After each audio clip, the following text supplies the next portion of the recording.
TCU fans don't just wear purple, they wear legacy. I spoke with Lindsay Dixon, owner and founder of Fans Vintage, to spotlight the throwback gear and stories that define Horned Frog pride. Read the full story now on TCU360.com. Go Frogs! The ribbon cutting at KTCU marked more than just a renovation. It celebrated decades of student voices and the future of campus media. The station's upgraded tech and fresh design gives students a professional edge while honoring the roots of TCU radio. Well, we didn't have that kind of space. We had a two-room studio at KTCU, and so we didn't have that kind of space. But I believe the new space for a group of, say, 7 or 8 kids, I think that's very important on getting everybody's opinion, and I think you'll come out with a much better product. Been on the FM dial for over 60 years. We've got some fantastic alums like Roy Eaton, Bob Schieffer, Jamie Alexander, who with generous donations from people like this, we're able to make this.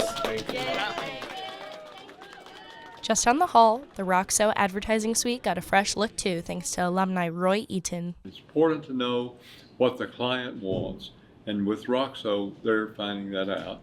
And when they go to work out of college to a bigger advertising agency, they'll have this background knowledge that'll help.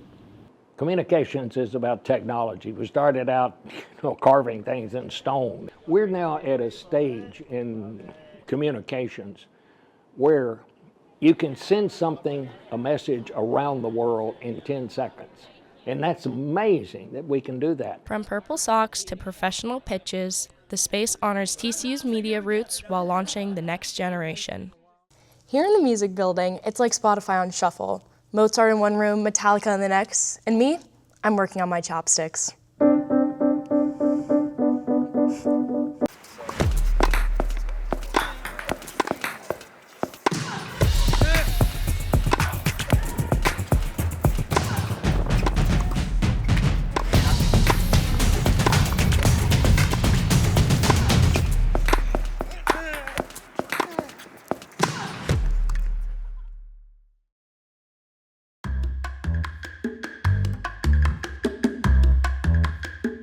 I can demolish a 600-page fantasy novel in about 5 days. Last month, it was the entire Fourth Wing series, 3 books, about 800 pages each. I read them in 2 weeks, staying up till 2 a.m., completely unable to put them down.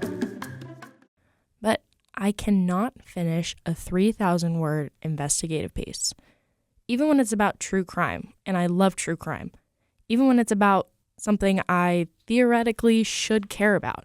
This contradiction has haunted me all semester. I'm 22 years old. I'm a journalism student who doesn't read journalism. On Sunday, October 19th, TCU defeated Oklahoma State 3-1 at the Garvey Rosenthal Stadium. The Frogs opened scoring in the 10th minute. Grace Coppinger found Sydney Becerra, who beat multiple defenders and finished from outside the box. In the 40th minute, Marley Galdames passed to Cameron Patton, who crossed it into the box. Grace Vest continued with her right foot to make it 2-0. Early in the second half, a corner kick deflected in the box and landed near Emma Jelinski. She scored with a driven shot to the top of the net, 3-0 Frogs. Oklahoma State responded in the 56th minute, but TCU controlled possession and outshot the Cowgirls 18-5 overall. Final score, TCU 3, Oklahoma State 1 for their 12th win of the season. The library looks calm until finals week. Then it's survival of the fittest. Students are fighting for outlets and the last quiet corner. Whisper a little too loud, and you're public enemy number 1. We don't owe anything. You have to earn it. We still write long form, but any long form editor will tell you there's this enormous emphasis on writing, on structure, on style, because the reader has got 1 trillion other ways to spend that 5 to 15 minutes of their life, and they need to feel a payoff for giving that time over to you as the writer.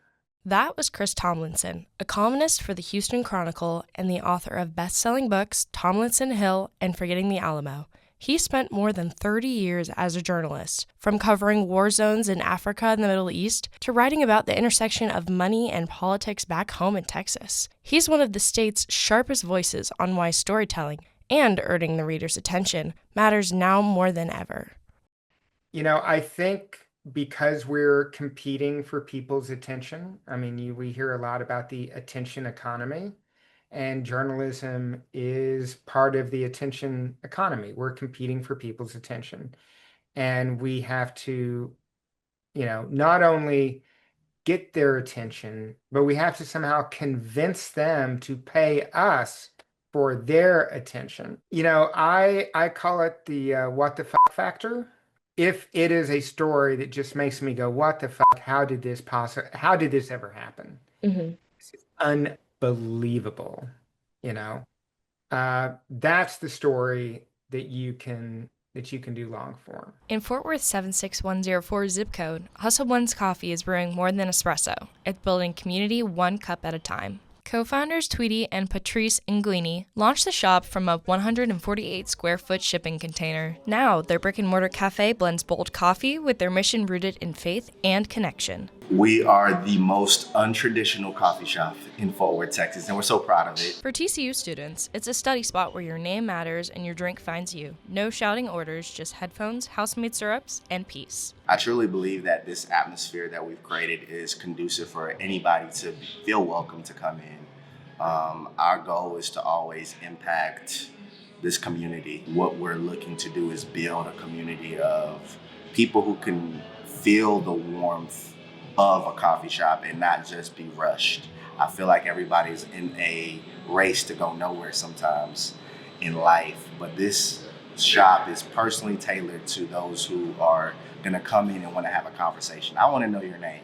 Our baristas want to know a little bit about you. Whether you're studying or just stopping by, Hustle Blends is making space for students to slow down. Our hustle stands for something completely different. It actually has an acronym. It's help us see the light everywhere. And that light for us was always the light of Jesus. And we stood on the fact that we were gonna be bold in our faith and also bold in our coffee. Sydney Jansen, TCU News Now. 525, really give me 30, make it 30, really give me 30, really give me 35, high, make it 40, really give me 40, really give me 45, high, make it 50, really make me 50, 525, really give me 30, make it 30, really give me 40, really give me 45, 525, really give me 30, make it 30, really give me 40, really give me 45, 525, really give me 30. Joshua Allen, the winner of So You Think You Can Dance Season 4, died after being struck by a train in Fort Worth. Known for his talent and warmth, Allen inspired many through dance and film. He was 35. Tropical Storm Imelda passed east of Florida, bringing gusty winds and hazardous rip currents. The storm is forecast to be a Category 2 storm with winds of 105 miles per hour as it approaches Bermuda.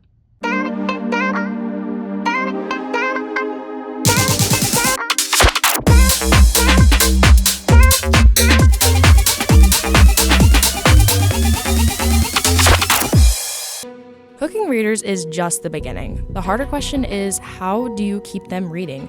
Jerry Mitchell discovered the answer in grad school at Ohio State. And I had a class, it was called literary journalism. And I took that class, and that was really the first time that I was reading, nonfiction, and I was like, oh wow, this nonfiction is written so well, and I'm like, I want to do some of this. Like, it inspired me. I wanted to do it.